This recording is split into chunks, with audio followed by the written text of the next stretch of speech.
What does the United States get out of all of this work, all of this money, other than death, destruction, and massive amounts of cash going to people who don't appreciate what we do? They don't appreciate what we do. I'm talking about NATO, I'm talking about Europe. They have to work on Ukraine. We don't. The United States is very far away. We have a big, beautiful ocean separating us. We have nothing to do with it. Until I came along, NATO was only supposed to pay 2% of GDP, but they weren't paying. Most of the countries weren't paying anything. The United States was paying for virtually 100% of NATO. And I got that stopped. I said, that's not fair. But then, more importantly, I got NATO to pay 5%, and now they were paying, and now they are paying. So something nobody said was possible. They said we will never go up higher than 2%. But they went to 5%, and now they're paying the 5. They didn't pay the 2, and now they're paying the 5. And they're stronger for it, and they have an excellent, by the way, Secretary General, who's possibly in the room. Mark, are you here? Yes, he's here. Hello, Mark. We never asked for anything, and we never got anything. We probably won't get anything unless I decide to use excessive strength and force, where we would be, frankly, unstoppable. But I won't do that. Okay? Now everyone's saying, oh, good. That's probably the biggest statement I made, because people thought I would use force. I don't have to use force. I don't want to use force. I won't use force. All the United States is asking for is a place called Greenland, where we already had it as a trustee, but respectfully returned it back to Denmark not long ago after we defeated the Germans, the Japanese, the Italians, and others in World War II. We gave it back to them. We were a powerful force then, but we are a much more powerful force now.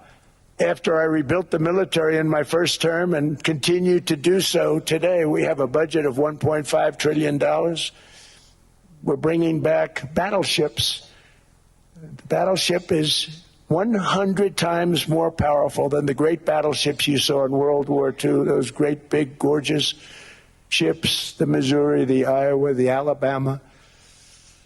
Because I thought maybe we could take them out of mothballs. They said, no, sir, these ships are 100, think of that, 100 times more powerful than those big, magnificent pieces of art that you saw so many times ago, that you still see on television. You say, wow, what a force. 100 times, each ship 100 times more powerful than the big battleships of the past.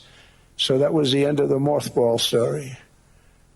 So what we have gotten out of NATO is nothing except to protect Europe from the Soviet Union and now Russia. I mean, we've helped them for so many years. We've never gotten anything, except we pay for NATO.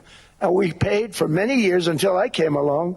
We paid for, in my opinion, 100% of NATO because they weren't paying their bills. And all we're asking for is to get Greenland, including right title and ownership, because you need the ownership to defend it. You can't defend it on a lease. Number one, legally it's not defensible that way, totally.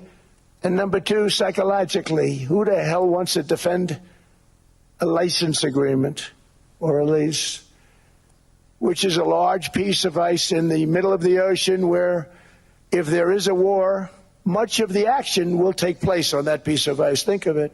Those missiles would be flying right over the center of that piece of ice. All we want from Denmark for national and international security and to keep our very energetic and dangerous potential enemies at bay is this land on which we're going to build the greatest golden dome ever built. We're building a golden dome that's going to, just by its very nature, going to be defending Canada. Canada gets a lot of freebies from us, by the way. They should be grateful also, but they're not. I watched your Prime Minister yesterday. He wasn't so grateful.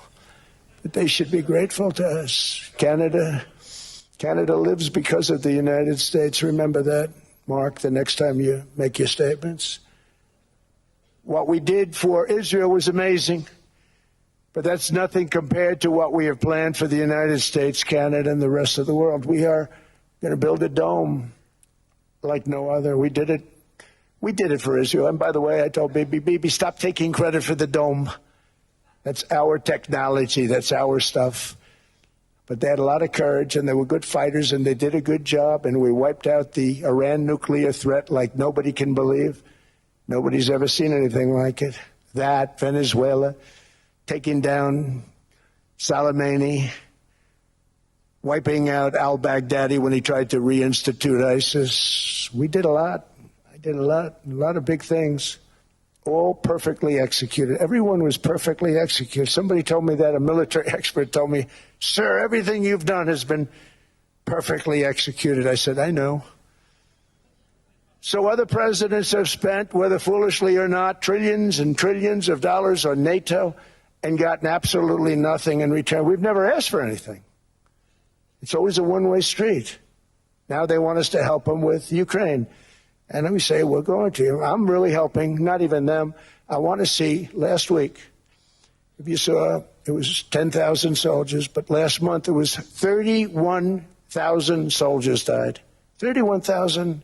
That's this room times, the number of people in this room times 30. Think of it. 30,000 soldiers died in 1 month. The month before it was 27,000. The month before that it was 28,000. The month before that it was 25,000. It's a bloodbath over there. And that's what I want to stop. It doesn't help the United States, but these are souls. These are young people. Look like you, look like some of you right in the front row. They go to war. Their parents are so proud. Oh, there he goes, comes back. 2 weeks later, they get a call, your son's head's been blown off. I want to stop it. It's a horrible war. It's the worst since World War II. They keep going, they'll exceed World War II. The numbers are staggering, how many people they've lost. They don't want to talk about it. Ukraine and Russia lost just tremendous amounts. And I'm dealing with President Putin, and he wants to make a deal, I believe. I'm dealing with President Zelensky, and I think he wants to make a deal. I'm meeting him today. He might be in the audience right now. But they got to get that war stopped because too many people are dying, needlessly dying. Too many souls are being lost. It's the only reason I'm interested in doing it. But in doing it, I'm helping Europe, I'm helping NATO, and I've until the last few days when I told them about Iceland, they loved me. They called me daddy, right, last time. A very smart man said, he's our daddy. He's running it. I was like running it. I went from running it to being a terrible human being. But now what I'm asking for is a piece of ice, cold and poorly located, that can play a vital role in world peace and world protection. It's a very small ask compared to what we have given them for many, many decades. But the problem with NATO is that we'll be there for them 100%. But I'm not sure that they'd be there for us. If we gave them the call, gentlemen, we are being attacked. We're under attack by such and such a nation. I know them all very well. I'm not sure that they'd be there. I know we'd be there for them. I don't know that they'd be there for us. So with all of the money we expend, with all of the blood, sweat, and tears, I don't know that they'd be there for us. They're not there for us on Iceland, that I can tell you. I mean, our stock market took the first dip yesterday because of Iceland. So Iceland's already cost us a lot of money. But that dip is peanuts compared to what it's gone up. And we have an unbelievable future in that stock. That stock market is going to be doubled.